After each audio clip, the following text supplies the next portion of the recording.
नमस्कार दोस्तों, आज फिर मैं आपके लिए ज्ञान से भरी एक कहानी लेकर आया हूँ। ये कहानी है गौतम बुद्ध और एक दुखी भिखारी के बीच की बुद्ध मोरल स्टोरी, जिससे जीवन का बहुत अच्छा ज्ञान मिलता है। एक बार महात्मा बुद्ध एक गांव में अपने शिष्यों सहित घने पेड़ की छाव के नीचे बैठे थे। आसपास के गांवों से बहुत से लोग अपनी मानसिक समस्याएं लेकर महात्मा बुद्ध के पास आ रहे थे। महात्मा बुद्ध उन सब की मानसिक परेशानियों का समाधान देते। सब लोग खुशी खुशी अपनी समस्याओं का समाधान पाकर वहां से लौट रहे थे। वहीं से कुछ दूर बैठा लोगों को बुद्ध के पास जाते देख एक दुखी भिखारी अपने भाग्य को कोसता हुआ यही सोचने लगा कि अभी कुछ देर पहले तो ये लोग दुखी मन से मुंह लटकाए उन महात्मा के पास गए थे, और अब इतना खुश होकर कैसे वापस लौट रहे हैं। आखिर माजरा क्या है, जरा मैं भी जाकर देखूं कि वो महात्मा ऐसा कौन सा खजाना बांट रहा है इन लोगों को। वे इतने प्रसन्न हुए कि उनके चेहरे लाल हो गए। जब वो दुख भिखारी कुछ नजदीक गया तो उसने देखा कि ये महात्मा तो लोगों को प्रवचन देकर लोगों के दुख का निवारण कर रहे हैं। यह देखकर भिखारी के मन में भी तीव्र इच्छा हुई कि क्यों न मैं भी इन महात्मा को अपना दुख बताऊं।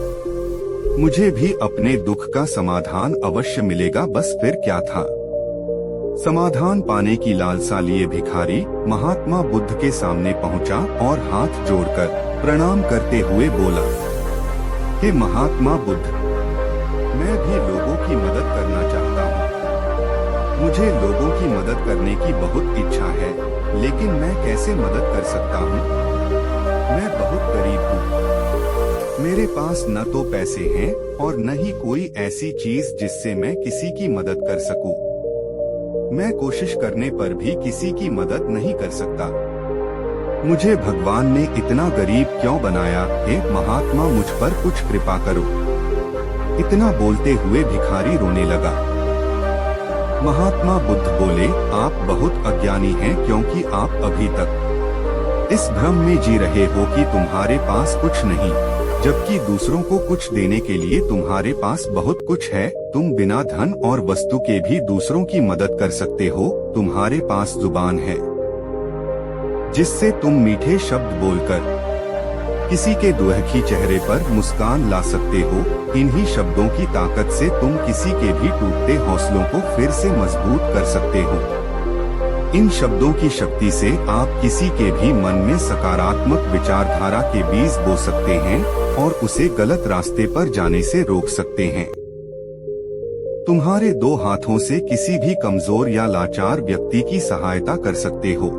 आपके दो आंखें किसी अंधे को रास्ता दिखा सकते हैं। तुम किसी के लिए दुआ कर सकते हो। यह हो सकता है कि उनके बुरे काम फिर से हो जाएं।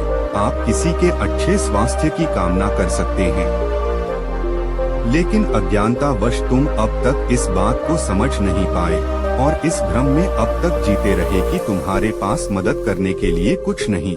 किसी की मदद करने के लिए धन और वस्तु का होना अनिवार्य नहीं है। बिना धन और वस्तु के भी हम कई प्रकार से लोगों की मदद कर सकते हैं। महात्मा बुद्ध के ज्ञान से भरे ये सुंदर शब्द सुनकर भिखारी के चेहरे पर मुस्कान आ गई और वह खुशी से झूमता हुआ वहां से चला गया। इस बुद्ध मोरल स्टोरी से हमने क्या सीखा? दोस्तों, महात्मा बुद्ध की इन बातों से बहुत कुछ सीखा गया। आजकल बहुत से लोग यह सोचकर दुखी होते हैं कि मेरे पास ये नहीं है, बल्कि जो आपके पास है उसी में संतुष्ट रहना सीखें और बिना मतलब के लोगों की मदद करें। इन्हीं से आपको परम सुख की प्राप्ति होगी। तो दोस्तों, यह बुद्ध मोरल स्टोरी आपको कैसी लगी जरूर बताना।